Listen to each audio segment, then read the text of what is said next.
Hey, what's up everybody? Hope you're doing great. It's been a while since we built one, so let me take you on a journey as we build a client. Here's triple monitor setup. So here is a glimpse of how it was coming out to be, and here's us testing out all the components before we completely assemble his PC.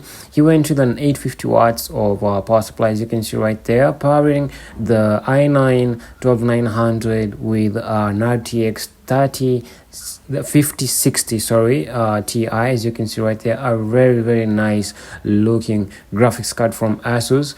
It was just the graphics card just looks amazing. So the build was done. Well, the only part that was remaining was installing the GPU.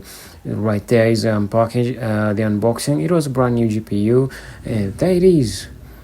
Nice looking GPU. It was perfectly, it was going, if you were doing this as a vertical one, it would stand out so clean, but we were doing it horizontal the normal way because our case could not allow it. And the next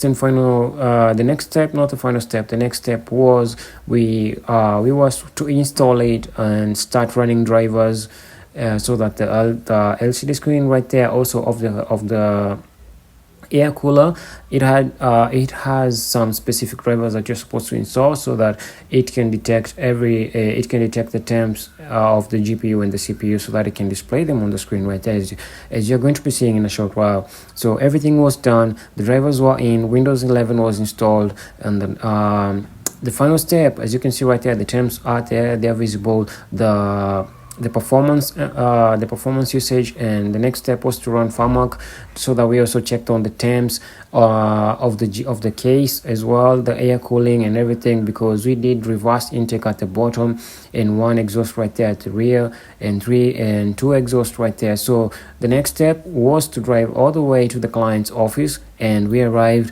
We set up the monitors.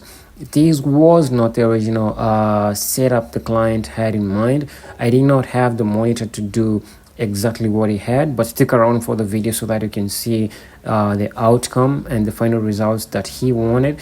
So we did two Lenovo Legion R34-30 monitors that go for 75,000. We did two of them in one single BenQ that we came to replace because it felt out of place.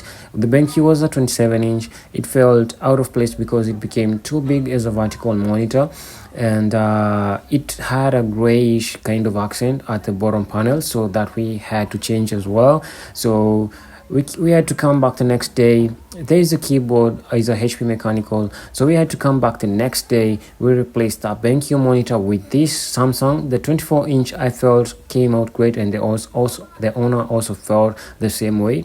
It came out great. There you can see some insane speeds. That's right there is Starlink for you. So this is the final result that the client wanted. We got the Not Buy You dual monitor arm. It was not easy to get. We got it finally, and this is the exact idea of the client. He wanted two monitors, two large wide, that R34 wide ultra wide monitors seated on top of each other, and a 24-inch right by his side, and it came out perfectly. So this is the sitting position right there. As you can see, it came out perfectly. The owner got some Logitech headsets and some Logitech webcams for conferencing and all. So tell me in the comments how you think this build came out.